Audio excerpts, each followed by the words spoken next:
এটি আশুলিয়ার জামগড়া এলাকার করুণ দুর্ভোগের দৃশ্য।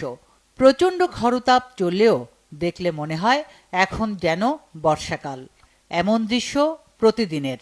এই এলাকার পানি নিষ্কাশনের একমাত্র পথ সরকারি নয়নজুলি এই খালটি।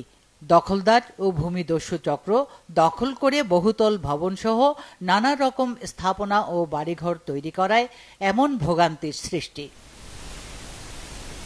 একসময় এই খালের পানি সেচ সহ নানা কাজে ব্যবহার হতো। শিল্প কারখানা তৈরির পর বিভিন্ন কলকারখানা, ছোট বড় সব প্রতিষ্ঠান ও বাসাবাড়ির পানি নামত এই খালটি দিয়েই। অস্তিত্ব হারানো খালটির কারণে বৃষ্টি হলেই কোমর পানিতে ডুবে থাকে পুরো এলাকা। সড়ক মহাসড়ক পানিতে থই থই করে। এমন ভোগান্তিতে অতিষ্ঠ স্থানীয়রা।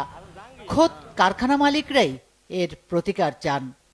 রাস্তাঘাট চলাচলের সময় এত কষ্ট হয় যে সকালে এখান দিয়ে একজন মানুষ সুস্থভাবে হাঁটে যেতে পারে না। আর আমরা যখন এই পানিটা পাড়ায় যাই তখন পায়ে চুলকানোর সৃষ্টি হয়, এতে আমরা অসুস্থ হয়ে পড়ে যাই। এটার কারণে প্রতিদিন রাস্তাঘাটে জ্যাম হয়, আর জ্যামের কারণে প্রতিটা দিনই আমাদেরকে ভোগান্তি পোহাতে হয়। 19 বছর থেকে আমি এই ড্রেনটা শুনতেছি, আজ ঠিক হবে, কাল ঠিক হবে, সুমন ভূঁইয়া ঠিক করবে, এইভাবেই চলছে।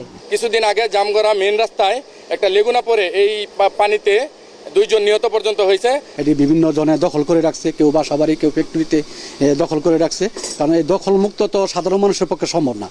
তবে জনসাধারণের দুর্ভোগ লাঘবে দ্রুত ব্যবস্থা নেওয়ার কথা জানায় প্রশাসন। সাভার সহ যেসব নদীগুলো রয়েছে, অবৈধ খালগুলো রয়েছে, সেগুলো হলো যে আমরা উদ্ধার করব। আমাদের পক্ষ থেকে একটা সাস্টেনেবল ওয়ার্ক আমরা করতে চাই, সেই কারণে সকল শ্রেণী পেশা এবং যত স্টেক হোল্ডার আছে সকলের সহযোগিতা কামনা করছে।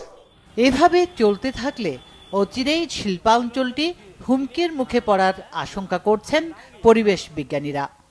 সরকার এই অঞ্চলে একটি সমন্বিত উন্নয়ন প্রকল্প হাতে নেবে, যার মধ্য দিয়ে ল্যান্ড ইউজ প্ল্যানটাকে ঢেলে সাজাবে।